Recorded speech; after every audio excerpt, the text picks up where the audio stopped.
Showtime. Good afternoon, friends, ladies and gentlemen. Welcome to the 19th episode of the Diversey BW Hotelier GM show in the third season on Thursday, the 7th of February. This is 4 p.m. And today we are now circling into the heart of Tamil Nadu in Chennai, my favorite city, my favorite location, and a wonderful topic with some fantastic general management talent that this industry has. Ones who are heavyweights, who lead heavier investments than any place, any single place. These assets are old, they're charismatic, and they're memorable. In fact, I was just telling one of the speakers here, this was my first day at a five-star when I took over the South for Whirlpool in September of 1998. The topic of the show is Sambar meets Silicon, operational mastery in Chennai's timeless hospitality. And in the topic lies a great message of tradition and modernity, and what more. This is a lively exploration of blending tradition with operational excellence in one of South India's most dynamic hospitality markets. Dynamic as dynamic can get. I am today thrilled to have an exciting conversation, which we've lined up on a topic central to one of India's most vibrant hospitality destinations, like I said. And yes, I'm talking about Chennai. It's a dynamic hub for hospitality, travel, and tourism, and growing. Joining me to delve into the compelling discussion are some of Chennai's top general managers who bring in unparalleled insights into running high-performing hotels in the city. I now have the pleasure of introducing our esteemed moderator for today's show, who needs no introduction, but let me mention him, Ian Dubier, who's the Area Director, Tamil Nadu, and also the General Manager of the iconic Taj Coromandel Hotel in Chennai. And Ian is an accomplished leader. I've known him for a while. We've been on shows together, and he carries with him extensive experience in the sector. And I can't think of anybody better to steer today's show. Let me welcome Ian. Welcome to the show, Ian. Thank you very much, Bhuvanesh. An absolute pleasure to be on the show once again. Thank you for having me. Pleasure is ours. And this time from your hometown, Chennai. Yes, thank you. All right. Next in is a young and happening general manager. He's been on our shows before. Like I call him, Fauji Putra, the son of a Indian Air Force officer. Shaariq Akhtar, he's the general manager of the rather well-appointed ITC Grand Chola in Chennai. Welcome to the show, Shaariq. Thank you for having me again. Pleasure, Shaariq. Next in is another seasoned hotelier, Ruban Das, who's the general manager of the Hyatt Regency in Chennai. Welcome to the show, Ruban. Thank you. Thank you so much, Bhuvanesh, and really proud to be part of this august company. Thank you. We take pride in having you here, Ruban. Thank you. Next in is the lady of the show, Shilpa Rameja, again a young hotelier who's just moved into this assignment. Congratulations, Shilpa. She's the general manager of the Taj Connemara, Chennai, which she's taken over from her boss, who's also on the show. Thank you, Mr. Khanna. Lovely to be here. Pleasure. Kumar Shobhan, I always call him Shobhan. So Kumar Shobhan, the Lucknow boy, he's the general manager of the Park Hyatt Chennai. Welcome to the show. Thank you, Bhuvanesh. Thank you so much. Happy to be back again on one of the shows. Last time was from Calcutta, this time from Chennai. Excellent. Last but not the least, Shabin Sarvotham, who's the senior general manager for the Radisson Blue Resort, Temple Bay in Mamallapuram, right on the seafront. Welcome to the show, Shabin. Good afternoon or good evening, I can say that way. Thank you so much, Bhuvanesh, for having invited me. Last time it was in physical, but this time it's in virtual. Well, more the merrier. The point is we get to meet and discuss and chat up for what will be an interesting session. So let me get rolling with the permission of the moderator. Ian, if I may begin with my first question that I'll shoot at you. Yes, please. All right, here I go. So, Ian, tell me, Chennai's position as a hospitality and business hub needs no introduction. It's right up there, right? And it's a globally known location. How have operational efficiency strategies evolved in recent years to meet growing customer expectations? After all, the hospitality industry is so customer-centric that guest experiences are the key deliverable. Correct. So thank you first, Bhuvanesh. Absolute pleasure to be here once again, and lovely to be here. Thank you for having me on the show. To give you just a quick outline of Chennai, at the moment, the five-star segment has got close to about 5,000 keys, and the upper upscale segment about 8,000 odd keys. So that's still not too much for a city like Chennai, which is growing, expanding, et cetera, et cetera. And just to give you a quick trivia here. So perfectly said, like your, the topic that you have, which, Sambar meets silicon. So you have this wonderful banquet event, risottos, barbecues, et cetera, everything going well. Client comes back and says, outstanding food. And I'm sure all of us have seen this in many of our hotels. Says, outstanding food. Said, thank you, sir. And he goes to the banquet manager at the corner and says, everything perfect and lovely, but konjam tairishadam kadikuma. Basically, can I have a little of curd rice at the end? So that's to just give you a summation to say that you can have everything and it's got all its latest stuff and everything, but the culture, the tradition, and all that still very much coexists hand in hand. And I think it's a brilliant balance in the city. And we in our hotels as well has tried to balance this and tailor make this to our different clientele. So you've got the corporates, the typical MICE segment, the business travelers, where obviously we cater to them with good technology, we cater to them with great spaces in our hotel, whether it's restaurants, etc., your boardrooms, etc. And then you have the next segment, which we are pretty much focused on, which is the leisure market. And not many people know this, but many of our hotels have now had great spaces within the city for the leisure segment. So a lot of us have actually tailor-made our services to the leisure segment, predominantly also looking at weddings as a large segment. So it's interesting to note that we have people even as far as Jaipur, Delhi, looking at Chennai as a wedding destination, especially during the months of October to March. So a lot of our hotels have started to look at spaces, indoors, outdoors, etc., to cater to this segment. And of course, medical tourism, huge, massive in the city. Healthcare is probably one of the best. We have one of the best hospitals and healthcare in the city. Again, a lot of our hotels are looking at how do we actually look at this segment in particular, and could be whether it is health in our hotels, whether it's cuisines meant for people recovering. There are a lot of people who come have recoveries in our hotels, stay for over a month. So that's another piece that we're looking at within our hotels that we do.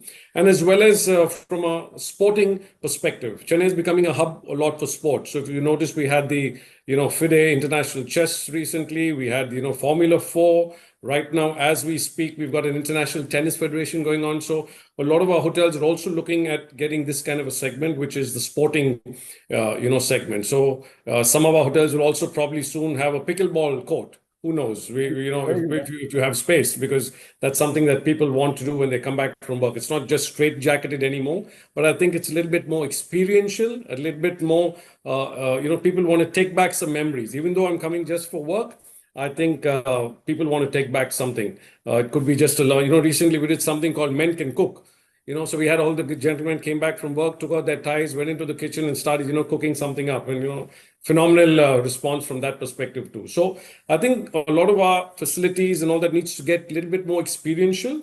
While predominantly guests will choose your hotel for location. Yes, they want to be close to where they're going to, go and do their work. But I think they will also don't mind traveling, even if they have to, if you have a little bit more experiences within your hotel. And I think that's something that all of us are focusing on, and I'm sure it'll only get better as we move forward. Very well said. And then, of course, uh, not just the IT sector, Chennai is a very strong automobile and otherwise a corporate hub, and a great transit point for various other locations, not just with the domestically, but internationally. Correct. So there Absolutely. you are. So let me do the easy way out and hand over the reins of the show to you to take from here. Thank you. Thank you very much, Bhuvanesh. So, without further ado, we'll start probably with Shaariq first, if I may. So, tell me, Shaariq, ITC Grand Chola, a huge, large scale hotel format. So, what are your key operational strategies to ensure your experiences are absolutely seamless across this vast, extensive property? Well, good evening once again to everybody, and thank you for having me on the show for the second time. I can see that season three is going on full swing. Episodes are coming thick and fast. So kudos to the BW Hotelier team for this wonderful initiative. Now, to answer your question, I think essentially, if I were to keep it simple, there are three things in a loop that sort of drive seamless experiences at our hotel. And as cliched as it sounds, it's as simple as that: people, product, and processes. Right. Our biggest strength at IDC Grand Chola lies not just in the scale and magnitude of our operations, but the people. And I feel the other two, processes and product, sort of, just aid the right people to deliver that elusive, perfect experience. That said, I think there's another beautiful saying, which is culture eats strategy for breakfast, which basically says that, without a great team, you cannot deliver. Despite strength, I believe lies in people, and the systems and processes that sort of train people to do what is required, irrespective of the scale of operations. So, these three things, irrespective of the scale of operations, would be common to all hotels, I would imagine. So, right from the selection stage to a great onboarding program to having a wonderful mentor buddy system in the first 90 days and so on, there are some great steps that we take to absorb the right talent, to sort of train them well, lay the right foundation. And I'm definitely going to give you an example from the sport I love, which is football. There's a strategy in the game that basically means that, or rather, it basically says that the ball moves faster than any other player on the field, right? So the passing and strategy the entire strategy revolves around passing and teamwork. And that essentially, if you apply it to hoteliering, it will be similar, where the service ethos, which are the ball, is being passed to score the goal, which is the ultimate experience. So our teams are basically the players in the front. And when you link them up with the right processes and the right strategies, they score the goal, which is the ultimate experience. So I think this is the best way to describe it. If I were to speak specifically about IDC Grand Chola's magnitude and scale, there are two things additionally that you require, I believe, which is discipline and creativity. Discipline can get you through your day-to-day experiences, and creativity will bring you, that a wow moment for your guests. So, along with setting the right standards, efficient processes, SOPs, templating is required for a large scale format like our hotel. So, I could have given you.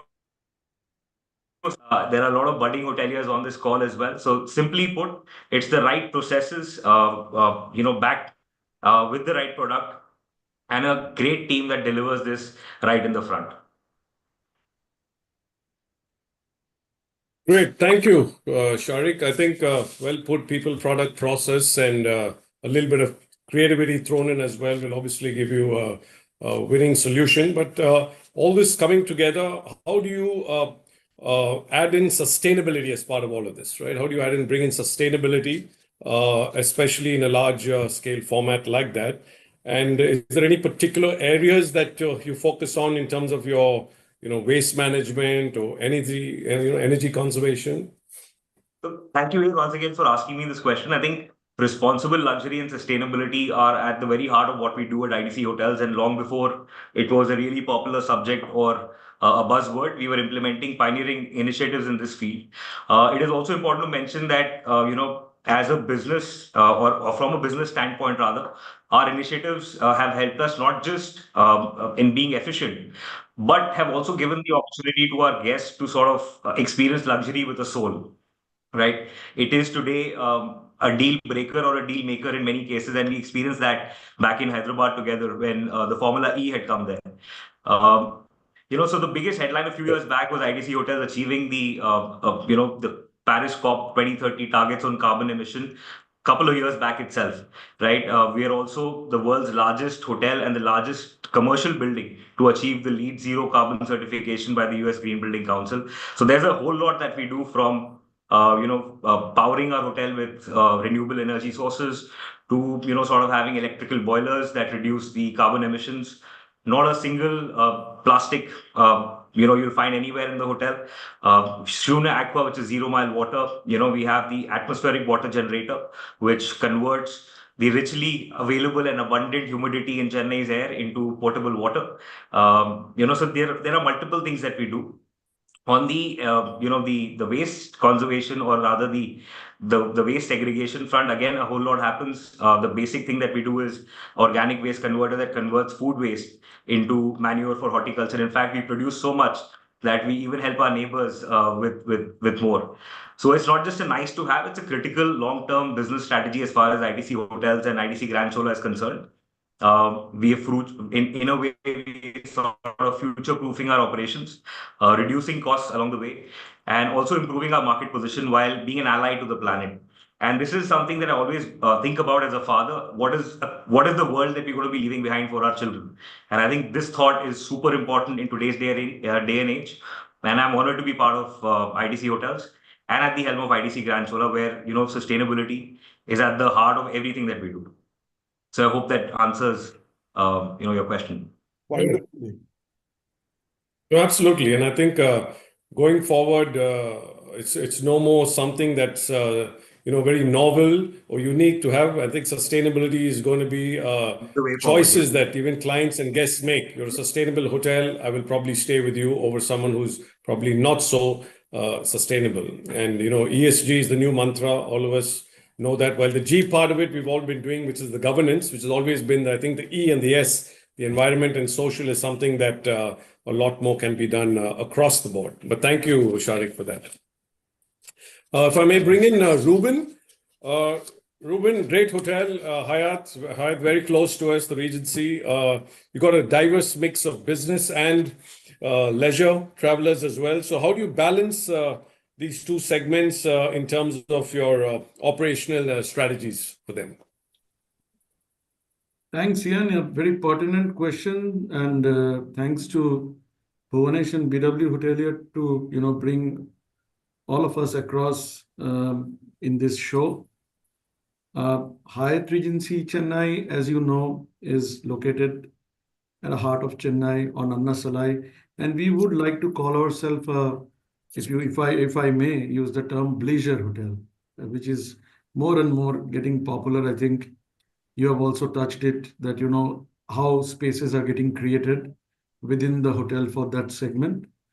But yeah, there are a couple of distinct strategies which we employ to take care of these two segments. If I can enumerate them for everybody's listening pleasure, I think the first one will be the business travelers always look for efficiencies because they are on a mission. And I think the business travelers look for the efficiency of services.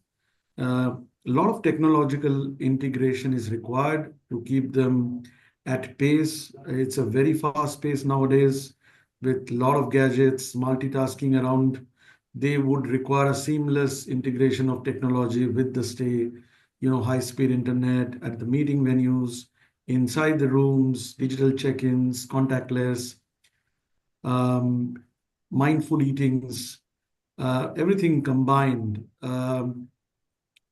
Location advantage is also one of their key features. Business traveler doesn't mind, traveling that extra mile. If you are located at the heart of the city, they would like to be at a vibrant spot. There are people who would like to come back to a city center, even working at a factory base during the weekday. So location plays always an important part.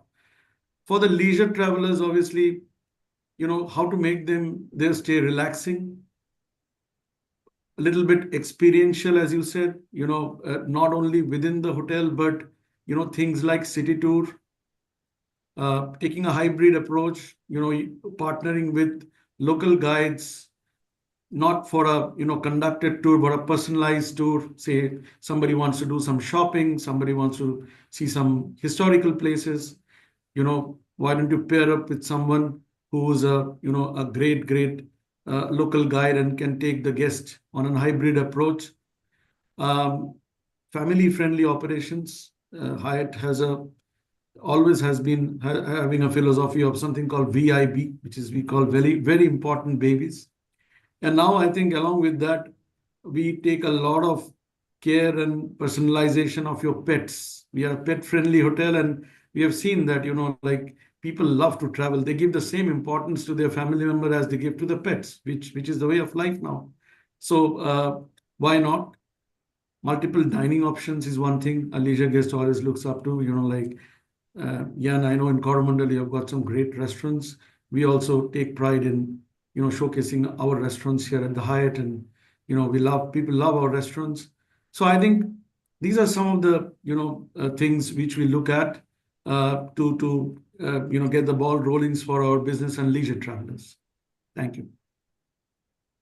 Yeah, thank you, Ruben. I think there's quite some good insights into how you manage both those segments. And I, tend to agree with the other point of Chennai. There's lots of stuff to do outside as well. Earlier, Chennai didn't have pubs, bistros, nightclubs, etc. I remember people used to drive all the way to Bangalore just to say, I went to a pub. But now I think Chennai, with the new laws, you have good pubs, you have things outside. So even if you have long stays in your hotel, he still has something to do to go out of the hotels into the city. And I think that helps the traffic within the city too. Thank you. Absolutely. If I may bring in the lady of the show on the panel today, Shilpa, my colleague as well at ICL. So Shilpa, you just moved in, but I know you run a beautiful hotel, which is the Taj Connemara heritage property, iconic property. You have all sorts of guests, right? You have leisure, you have weddings, you have, corporates as well. So how do you balance your operations there to, maintain, you want all of this new stuff happening, but you also want to maintain your historical charm. So how do you do that balancing act? If you can throw some light on that. Sure, sir. Thank you for this wonderful question, and thank you for all your contribution to this hotel, sir. Just taking forward from there, I think managing a hotel like Connemara is just not about running a luxury hotel. It's about curating an experience where history and modern hospitality coexist. And the challenge that lies in preserving its colonial grandeur while integrating contemporary comfort, sustainability, and Tajness. ICL is known to be a pioneer in preserving and elevating heritage and palace hotels. And I'm truly grateful to have worked with Lake Palace Udaipur, Umeed Bhawan in Jodhpur, Falaknuma in Hyderabad, Ambassador in Delhi, and now taking forward the legacy of Taj Connemara. I think the biggest challenge is about keeping the blend of this modern world with this heritage, given all the infrastructure limitations. We've continued to upgrade our product facilities and providing the best of the experiences for our guests. Parallelly, restoring that requires specialized materials, craftsmanship to restore elements like flooring, intricate carving, and does require a lot of rare material to preserve the authenticity of a building. With this, all the work that goes under maintenance and restoration, we've also aligned extremely well with all the IHCL's Pathya initiatives, adopting all sustainability, green standards in terms of bottling plants, energy saving initiatives. We heard our fellow colleagues speaking about these subjects. New fleet in EV cars, EV charging stations, LED, etc. And none of this is being done by disrupting anything in the hotel, just keeping the facade absolutely intact. And while we maintain all of it, all digital initiatives to ensure all seamless experiences for our guests is also something which remains our top priority. And while it's a new hotel or an old hotel, while we maintain this, we restore this, I think the guest experience is something that remains the top priority for all of us. And especially, I think in the case of Connemara, it's about the luxury we offer with the legacy that we carry. And our guests at the hotel visit us to experience luxury with this authentic heritage. And it's critically important for the team here to strike a fair balance in offering the vintage charm and the modern comfort together.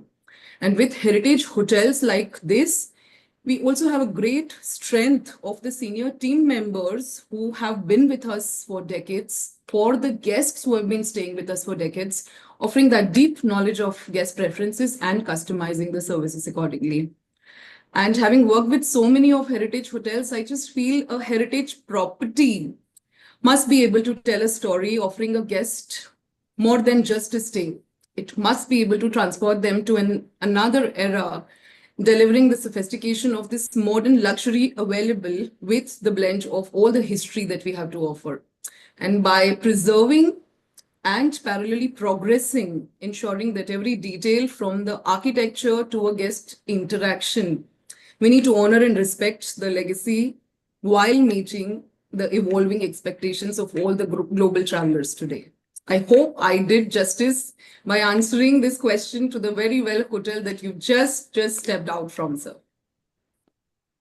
I don't think you could have given a better answer, and nobody would have either. So I think that was actually brilliantly put. I agree. Right? You'd like to agree with me, Bhuvanesh? Oh, absolutely.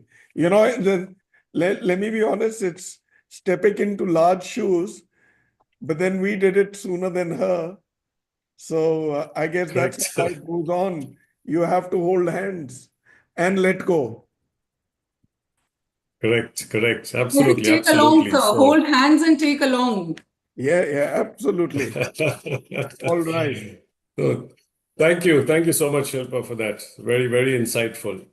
If I may, sure, Kumar, lovely hotel. You run the Park Hyatt right behind the great ITC as well, the large format hotel. Yours is a boutique luxury hotel. So how do you manage your operational efficiencies while again trying to keep your services and guest experience still very personalized?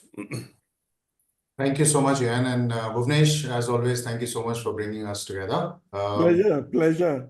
So you've been through a bit today, so you've come out. So kudos to you. Thank you. So just taking you to the Park Hyatt ethos, we all fall under the umbrella of Hyatt, which has a common purpose of we care for people so they can be their best. Park Hyatt is a little different in terms of why was Park Hyatt originated, and I'll take half a minute on that. Founded in 1979 by the owners of Hyatt, and he had a very fond. He used to travel a lot. Was wanting to give some world-class food and beverage amenities to the guest, and was fond of art. And that's when a very defined home away from home concept was generated. And with that, what happened was every guest who walks into the hotel is treated like either a family or a friend. So coming to now, how do we maintain our operational efficiency? I would say we use those 9 touch points of Hyatt, which we do it for our employees as well as for our guests. We divide the entire guest journey into those 9 touch points, and we work towards making sure that in every touch point we use data. And over the years, we have actually grown from taking emotional decisions to data-driven decisions, and that is helping us to work on our operational efficiencies. The first one I would say is that we use technology, and in that technology, we have our own systems called as hot sauce. We use that wherein the messages are passed on pretty quickly between the departments. We have a system called as PGE, which is called as personalized guest experiences. So even if you say you stay with me, Bhuvanesh, and then you have certain likes and dislikes, we punch into those things. Before you check into Park Hyatt, New York, or anywhere else, they would know that these are your likes and dislikes. So the system is very well connected. And the second I would say is that our streamlining our training, and training is the most important thing. Yes, we are a Park Hyatt, but that doesn't mean that we'll keep splurging money around here and there. We have a very strict control on what is bought. We have also empowered our staff in a way that they don't have to come back to us every time and ask for when they're taking a decision. So they are free to take a decision. We just told them one thing that, okay, if you think that you're taking a decision, if in back of your mind, if you think that the decision might be wrong, just pick up the phone and call us and we'll let you know. And even if you fail or if you think that you have not taken the right decision, just don't repeat it again. Everyone make mistakes and that's what we do. So we empower our staff pretty well. We do a lot of collaboration between the different departments. And as you said, it's a boutique hotel. So every guest who walks in, we know them pretty well. 60% of my clientele is repeat clientele.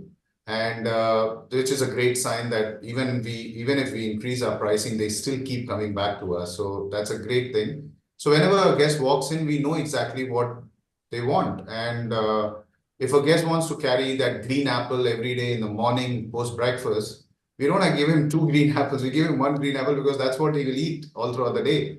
So bringing those clear communication between the team and collaborating between engineering and the finance and the sales and marketing and the guest relations makes a lot of sense. Our inventories, being a small hotel, we do not hold a lot of inventories with us. We keep our inventories very small. In fact, Hyatt now is bringing a concept where the stores are becoming smaller and smaller. So you pick up the freshest thing from the market, use it, then you want to buy it. So you kind of keep the store for say 1 week or 10 days. And then your system has to be so good that you can keep ordering them as and when it is required. Apart from that, we have something called as find experiences. These are experiences which are very particular to Hyatt. So if you are booking a Hyatt, there are certain hotels which have got into it where we create experiences, and these experiences are collaboration with local enterprises. So say somebody wants to do a one-on-one fishing tour. So these people are not available on website, but we have a tie-up with them. So we kind of create a package along with that. We have like every other hotel in Chennai is focusing on a lot of corporate guests. We do as well, and they have very short period of time. As one of my colleagues said that they are here for leisure, right? So we have to bring that leisure part of it when they are here for business as such.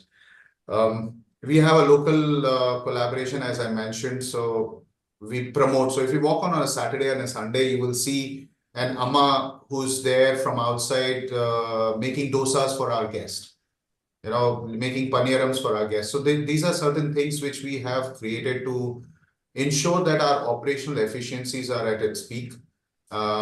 Customer service targets are very stiff and we just can't fail in there. So we want to try and close all the issues which are there within the system itself and not escalating it outside the hotel world. So that's what I wanted to say. Thank you, Shobhan. Great. Thank you. Thank you. Thank you very much, Ruban. That was a very, very detailed a snapshot of your hotel. And if Shaariq was listening carefully, I don't think he'll try to get too many of your guests because I think you've already ring-fenced 60% of them, which are repeat. So you'll have to try Shaariq with the balance 40 only, just FYI. This is now moving on from the city, from the business hub. We move to the beautiful East Coast Road, and I bring in Shabin, who runs a fabulous resort on the East Coast, the Radisson Blue at Mamallapuram. So Shabin, if I may, I think it's a prime destination. We all know you have leisure, you do a lot of MICE tourism as well. So how do you balance your operations there? And do you also do corporates? And how do you balance that whole leisure and corporate? Because you got a lot more leisure, I presume. So if you could just throw some insights on that, it would be nice. Thank you, Ian. Thank you, Bhuvanesh. And it's good to be back on BW. And yeah, it's after you finish up all the city, everybody wants to be on the seafront or on the beachfront. And yeah, we've got something what we offer. And we've got something what we say as promise of more. And that's our tagline for the GRT hotels. This property of Radisson Resort Temple Bay is owned and managed by the GRT hotels and resorts. So we follow a few great experiences what we add on. It's not only for the leisure segment, but even for a MICE segment, or even for a wedding, or even for any segment, we follow the few principles what we've tagged it onto. Yes, we do a mix between MICE, we do a mix between wedding, and of course, we have the normal leisure people who come and stay with us. Leisures, of course, is starting from about 2 days to about 4 days to about 7 days. Then we've got MICE, which happens normally for about a day or two. And then we've got weddings. Now, weddings earlier used to be just about a day and a half, but now weddings have become an experience among themselves. So, you've got not only a Sangeet or a reception which happens, but you've got Haldi, you've got Mehndi, you've got so many, things put in by the event people or by the family itself. And, that's gone to a completely different level. So putting all this together and putting all this to a line, first and foremost, we ensure that, where we stand for each and every group. I mean, if it could be a MICE, then we sit down and understand what their requirement is. If it's for a wedding, of course, as I said, the different functions would happen. So we block up each section so that there's no repetition. I'm sure everybody does the same thing. But then for us, since it's multiple events which happen at the same time, like now today itself, I've got like 4 events happening.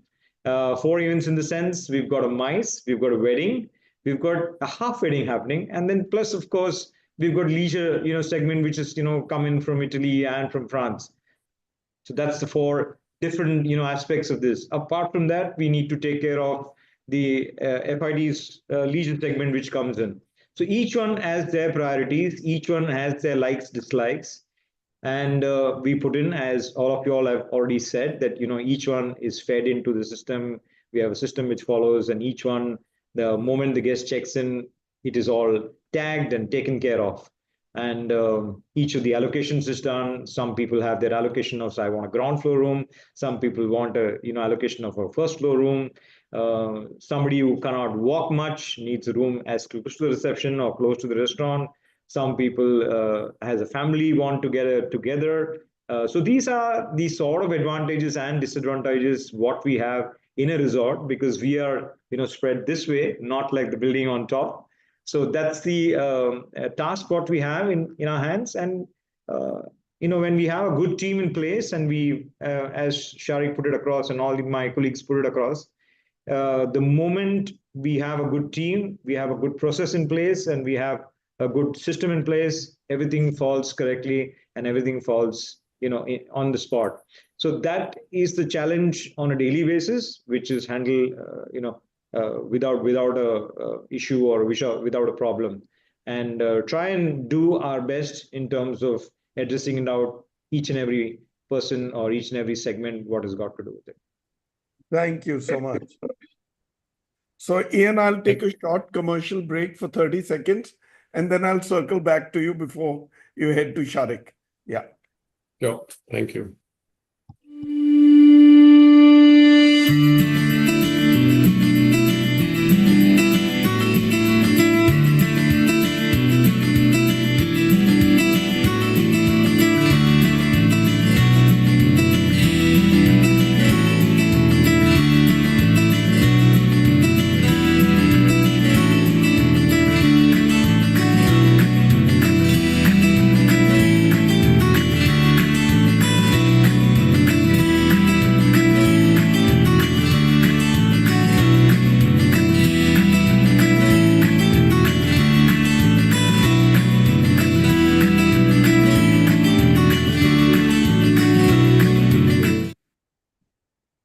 Thank you, Diversey. Diversey, thank you for all your support, for all the hand-holding.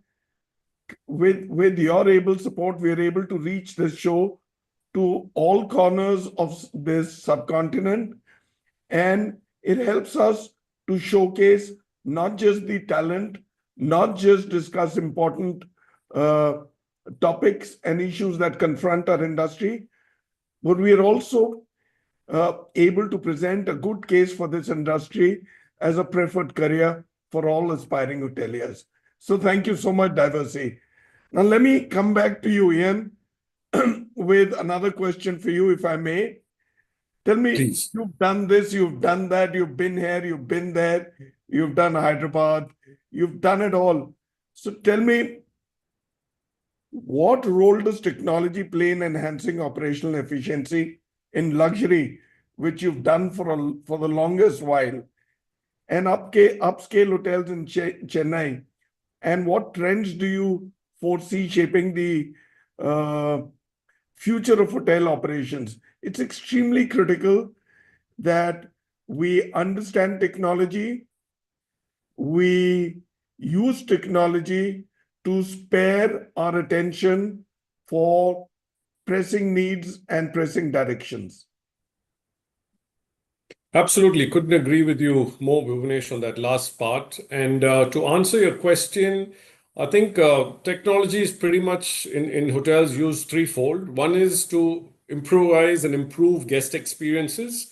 We'll also use a lot of technology for optimizing of our resource management, what we have, and of course for ease of operations, which was the last part that you just mentioned. And one thing I can say with a lot of confidence, it's not about robots coming into hotels and replacing human beings. I don't think that's going to happen.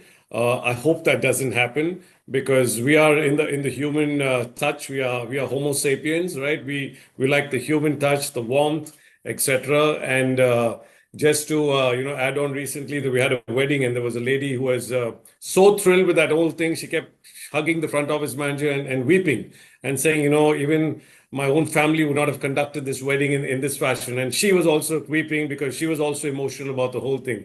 And I don't think that would have been possible. Imagine someone hugging a robo and expecting that to weep along with you. So while it could put a little bit of tears, there's no emotion.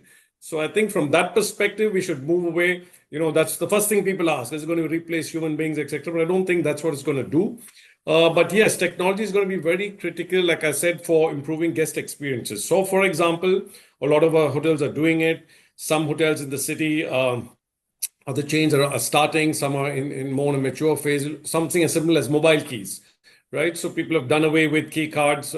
Still, some traditional guests will say, no, I would like a key card. But then when you explain the benefits, you don't have to carry a key card anymore. Going into a resort, going to the poolside, walking around with it, great ease of operation as well as a huge guest experience. Your mobile opens your door.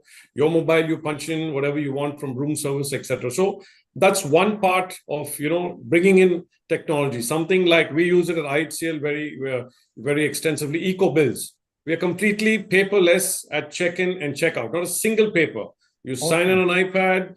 Bill gets emailed to you. And we're doing this at the front desk. We're also doing this at the restaurants as well. This is across a lot of our IHCL hotels. Another classic way of using technology. E-concierge services. Now, that's something that you might not have the time, someone to stand and talk to a guest for probably 45 minutes. A lovely little screen with all your stuff around the city, what you can do, what you can't do, rates, etc. Because that's basically information. And you don't really need to give information. Information can be easily accessed with, on a touch screen. So something like that. Interactive TVs we've started using in a lot of our hotels, where you've got everything on your screen, menus, spa menus, etc. No more unnecessary calls and interaction with people, unless you want some more clarification, etc. So that's a huge, let's say, reduction in the number of people that you actually require, because this is just information that is required by a client.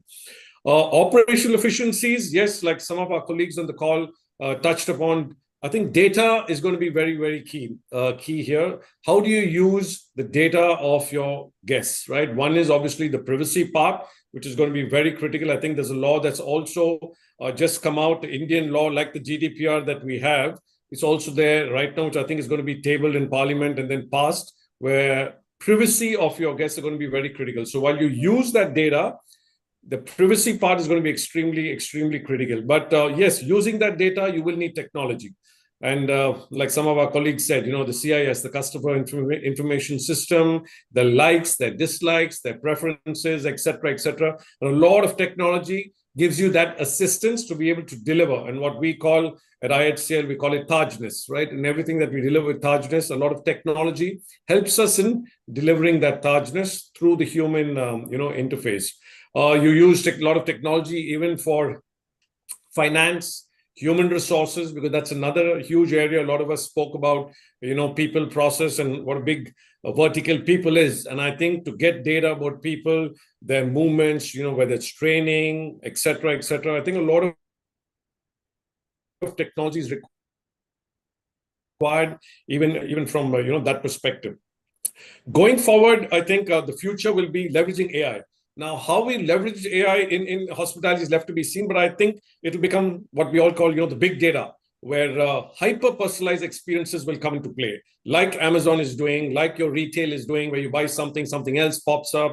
You went here and something else shows up. You speak to your wife and say, I want this for dinner, and then Amazon shows you that the next morning. So I don't know if they're really listening to our conversations, on the phone.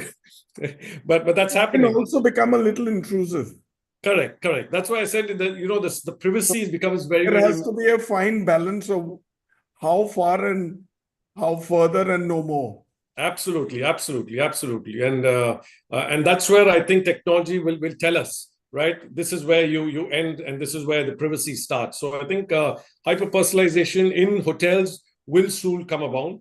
Augmented reality, I think that's something I think that some of us use, but not probably to that extent. I'm sitting in Spain. I want to see a restaurant. What do you serve there? I want to touch and feel your menus, probably. Happening. That's all happening. Correct. I mean, even Amazon does it. Where do you want your television placed? Correct.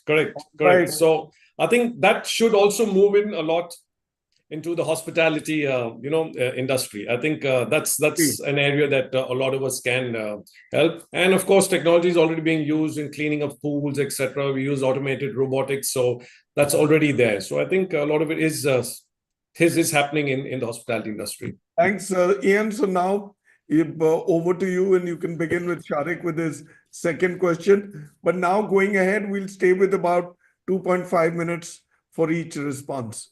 Let's time it. Thank you. Sure. Thank you. So if I may bring you in, Shaariq, Grand Chola, again, large format hotel. You do large scale events as well. You got a large, banquet hall. We've all been there for many of your functions in the past. So how do you maintain, the personalized service, while it's high profile, logistics, etc., but still trying to maintain, personalized experiences for your guests? Thank you for the question. I think I'll try and answer this in the most crisp manner in the interest of time. Sure. First of all, no two events are the same, especially social events. So you have to keep your guest at the center of it all. So if with that core, if you plan the 5 Cs, because I was also the banquet manager in this hotel some years back, the food and beverage head as well. So I remember a few things that we used to discuss back then, and it's very much in practice today as well. The 5 Cs. The first thing is care. Care enough for the fact that this may just be a once in a lifetime event for your guest. Whether it is a corporate event, whether it is a social event, that fact remains the same. Second, you collaborate. You listen to them. You listen to their exact requirements. Like I said, no two events are the same. So you collaborate with everybody from the guest, the host, your team, yourself, the event management companies who are doing the decor, etc., etc. The third C is to curate, and you curate menus which are unique, beverages which are unique. We've got a great cocktail program happening at the hotel at this point. So a lot of it is now even being used in our banqueting. And F&B, as you know, is in the DNA of ITC hotels. And that always stands out. When you come to the fourth C, it is celebrate. Celebrate the moment as you genuinely mean it. Like Ian mentioned, the example from his hotel where, the host was so emotional about, how the way the event happened. I think a lot of us have similar stories to share as well. And last but not the least, when the event is done, you stay connected, and you stay connected with the guests because that's a way of life, right? So I think that answers your question in the most summarized manner that I can put it in the required time. Tell me, Shaariq, what is the size of the entire banqueting in your hotel? So we've got about 46,000 square feet, 26,000 inside the hall and the remaining in the pre-functions. But if you put together event spaces across the hotel, it crosses 1 lakh square feet. And how many people does that take in? We've done events as large as 6,000 people at a time, so no problem at all. But easy events in terms of capacity, approximately 3,000 is what we do. Awesome. Awesome. I mean, this is a large seagoing ship. Yeah. Thank you. Thank you, Thank Shaariq. you. Thank you, Shaariq, for that. Ruben, if I may ask you, what challenges you faced in streamlining your room operations post the pandemic, and what solutions do you think are proving to be the most effective? Oh, thank you. So pandemic has been now 4 years. So we would like to, think beyond that. But yeah, some of the things I think got sealed with the end of pandemic, as in part of our everyday life. I mean, I think all hotels, number one is dealing with labor shortages, the shortage of manpower. Many people have left the industry during pandemic and many of them have not returned. So I think it's a collective responsibility for the industry to nurture our youth, to make our industry lucrative, and partner with the hotel management schools and colleges so that we can attract the best talents. At the moment, we are not attracting the best talents. Hotel management colleges are running empty. I mean, the standards of students, etc. We really need to focus all together.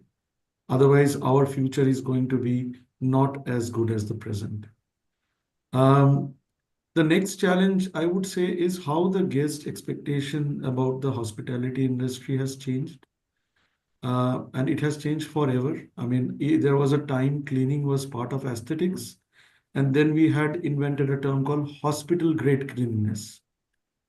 And Bhuvanesh, let me tell you, our partners Diversey has made a load of money due to their good cleaning solutions, which they provide to most of our hotels. And there is something called, visible cleaning. Cleaning was always mise à plat, do it before the opening of the restaurant, do it after the restaurants at the night shift. But I think the guest loves to see things happening in front of their eye. Say an antibacterial wipe getting, your door handles getting wiped with that while your doors are in operation, the high traffic areas, elevator switches, gym equipments. So, yeah, those things are now the order of the day. Technology, the integration of technology, I think Ian has spoken a lot about it. So I don't want to enhance it. All the things he says, I endorse. AI and augmented reality along with digital check-ins, a lot of apps and reports and dashboards that everybody use to collect data and use them. Chatbots included. Last thing I would say that what has changed.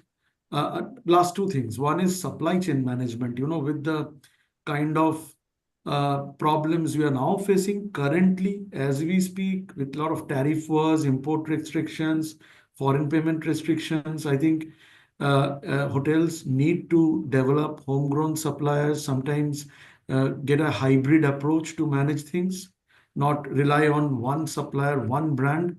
It doesn't work. Sometimes, you run out of things. So you need to diversify there. And secondly, I think the last point is, the guest experience part. The guest no more, I mean, it's no more a feedback management system, but addressing the feedback real time. Everybody wants things instantly. So I think apps which integrates, from your room, you scan a QR code, put up a complaint or a concern, and it flows into the WhatsApp of all the relevant HODs and the staff with a, maybe a time-bound escalation metrics. It really works because it helps to take care of the issue or the problem before the guest leaves the hotel. So I think these are some of the things which comes to my mind, which we have to do now. Thank you, Ruben. Very insightful as well. Post-COVID, what all you've done there at the property. If I may bring in the lady of the panel once more, Shilpa. So what innovative practices have you implemented to balance tradition and your modern expectations of guests at Connemara?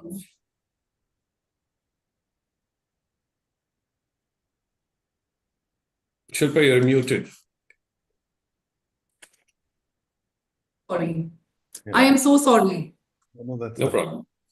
Thank you, sir, for another wonderful question. And I'm just taking forward from where you've left it. I think at Connemara, the guest experience is something which is a seamless fusion of history and modern luxury. And the hotel team here has meticulously crafted these innovative services that every guest experiences and takes along the memories of this unique and immersive stay. I think I would want to break this down into, say, three aspects of heritage-driven experiences. Smart luxury with a very classic touch. I think you've spoken about all the initiatives that we have at the IHCL. And any experience at the hotel, be it new or old, I think food plays an important role. So at the Connemara, in terms of heritage-driven experiences, we've done a wonderful blend of the modern walks with the history, where we create these heritage walks, the storytelling concierge, offering the guests this immersive journey into the hotel's colonial past. The rich history of the Chennai and the hotel is brought to life literally through archival photographs displayed across the hotel, showcasing its transformation over decades, last 50 years. And we also celebrate Chennai's cultural legacy by collaborating with these local artists who come and perform at the hotel at various occasions, ensuring the guest experience not only the tradition, but also the contemporary hospitality blended with it. Smart luxury with a classic touch. So you spoke about the seamless experience with mobile keys for keyless entries, iGest for smart in-room controls, eco-bills for paperless transactions, and interactive televisions for personalized entertainment. It's all thoughtfully implemented to enhance comfort while preserving the timeless elegance at the hotel. And culinary, I think Connemara is well known in the city. Veranda with its archival recipes from the British Raj. Lady Connemara, again, something which is spoken about with elegant heritage-inspired afternoon teas. Raintree, my personal favorite. I think guests enjoy the chef-curated dining experiences with this Chettinad region, creating a perfect blend again from tradition to innovation. So I think so. The experiences are not about replacing the tradition, but continuously enhancing and elevating them. And I think I would like to end by saying that every detail at the hotel is curated to absolutely ensure that our guests experience the best of both the worlds at the hotel here, timeless grandeur and the contemporary sophisticated experiences. I hope I've answered, sir. Yeah. Thank you. Thank you. Thank you very much, Shilpa. Very, very well put. And just some trivia there again. I don't know if many of us know, but the first brick in that Connemara Hotel, Bhuvanesh, where you said you stayed in 1998, was laid in the year 1799. And then 1854 became an imperial. So it's really, really, you can't get more historical than that. So all the very best to you, Shilpa, for running a lovely hotel. Thank you, sir. If I may bring in Shabin here, Kumar, give me some insights on how your team has optimized F&B operations, and how do you look at reducing your costs, but still elevating and keeping your culinary experiences for your esteemed guests? So food is the most important component for a successful success of any hotel or a restaurant. So we actually mastered the art of how do we manage our food cost. And from the time we opened the hotel, I think 1 year later, we managed our cost. We started looking into menu engineering, again, very data-driven approach.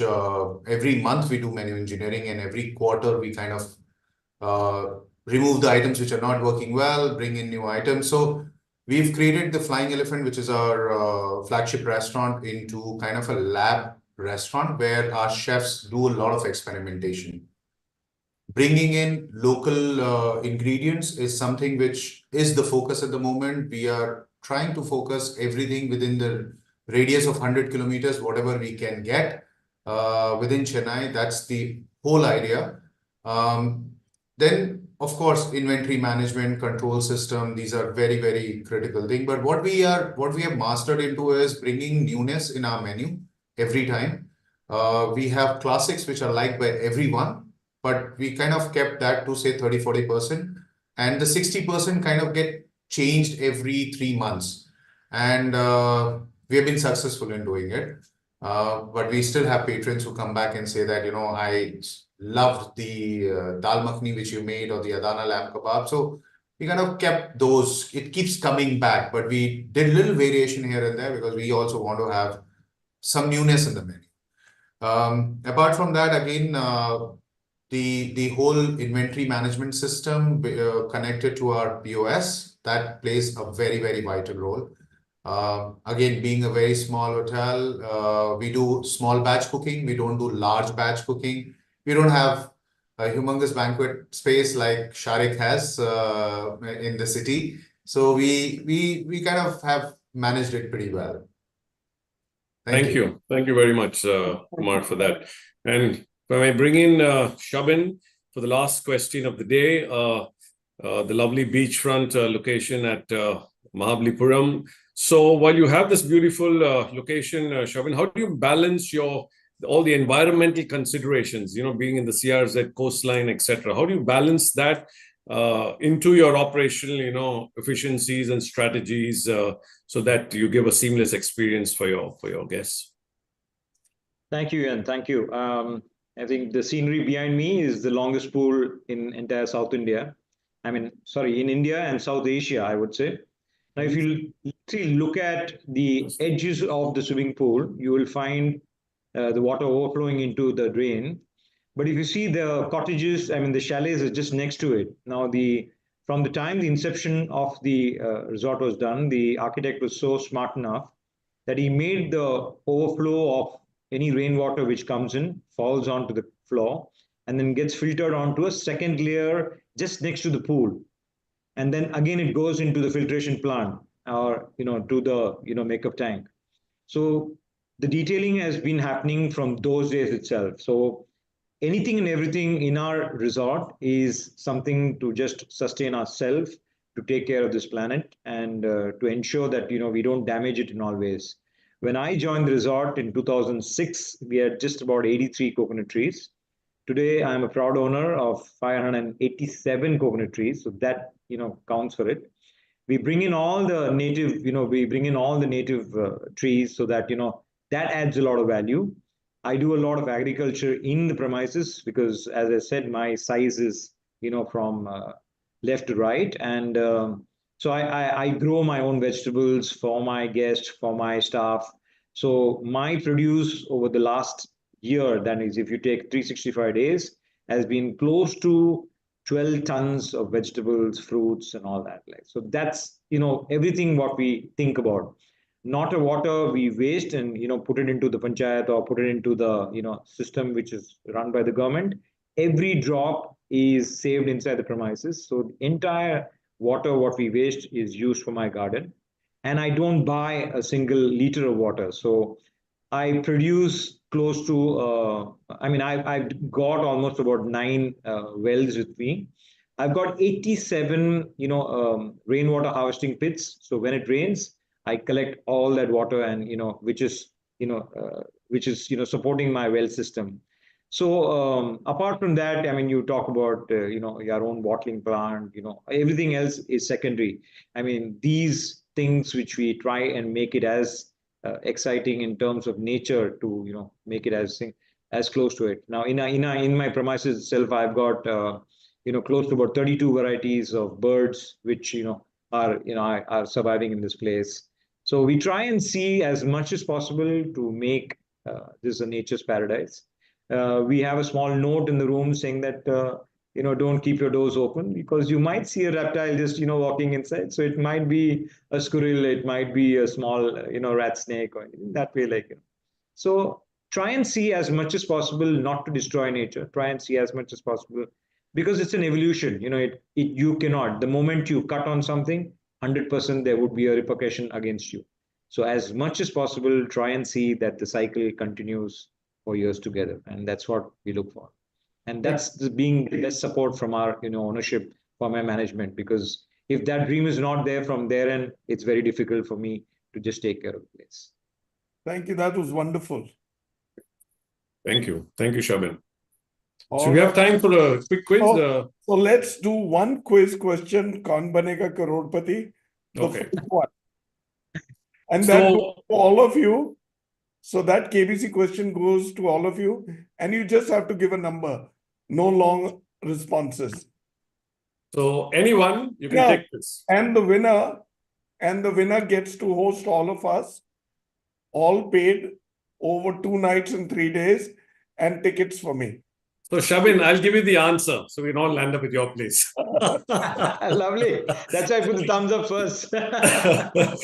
Okay, quick one. So what's the total passenger handling capacity at our Chennai International Airport after its recent expansion? Anyone? Yep, Shilpa? 22,000, sir? Okay, we'll lock it at that, but we'll catch you. Next. I think it's 55,000 capacity. That's what I last read about. Okay, just to give you what we're saying is it's not holding capacity, it's the number of people that enter and leave the airport an entire year. So just to give you how big that number will be, right? Yes. And just to give you I give you a heads up, Bangalore is close to about 70 million. Bangalore's touching 70 million, yeah, capacity. So this around 25 million here. Anyone else? Shilpa? I'll keep, sir, 22 million, sir. Ye dekha Google. I read it somewhere very recent, sir. 22 million, sir. I read it somewhere very recent. All right. Anybody else?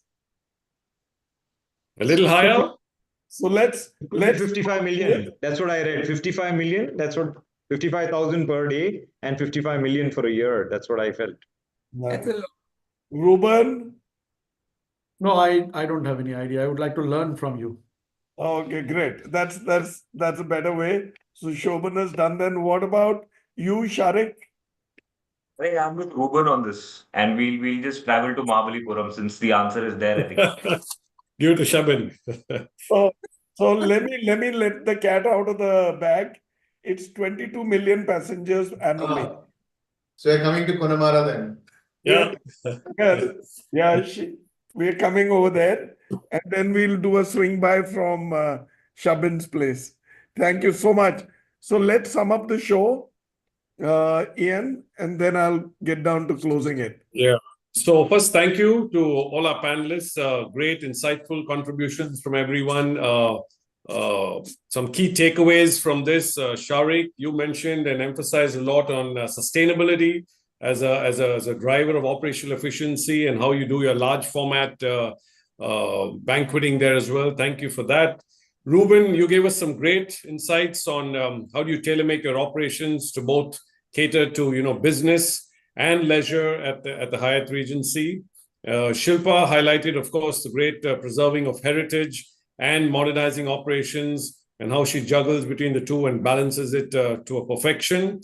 Kumar Shobhan shared the Park Hyatt, the boutique luxury hotel, how he optimizes his operations without compromising on any of the personalized experiences. And we had some great insights from Kumar as well.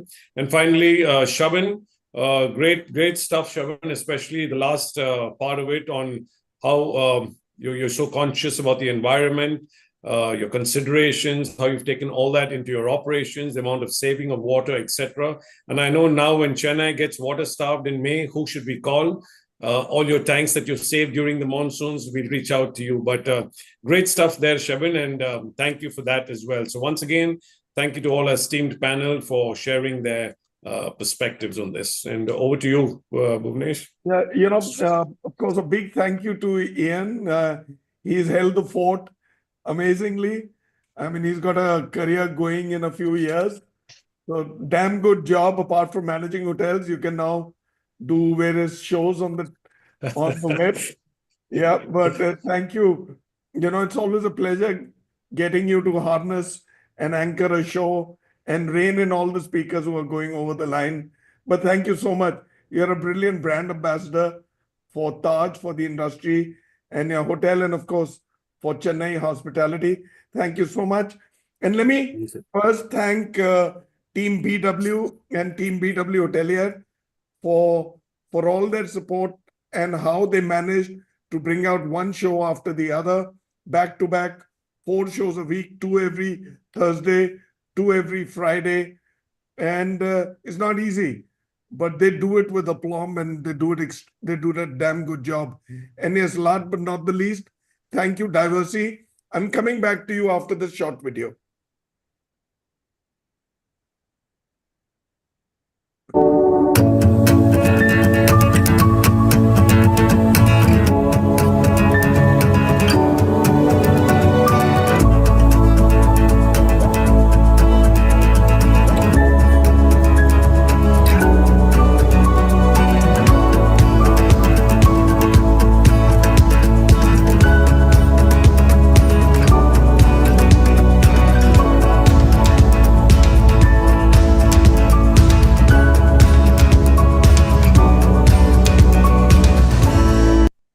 Thank you again, Diversey. I'll be back in 18 minutes. And before that, let me thank you all. Ian, thank you so much. Thank you for all your time and for all your indulgence and to make it a very happy show. And thank you so much, Ruban. Thank you, Shabin. Thank you, Shobhan. Thank you, Shaariq. And last but not the least, the lady of the show, Shilpa. Thank you so much. You're all a blessing. And I look forward to coming to Chennai and doing at least a day with you all, and we'll all break bread together.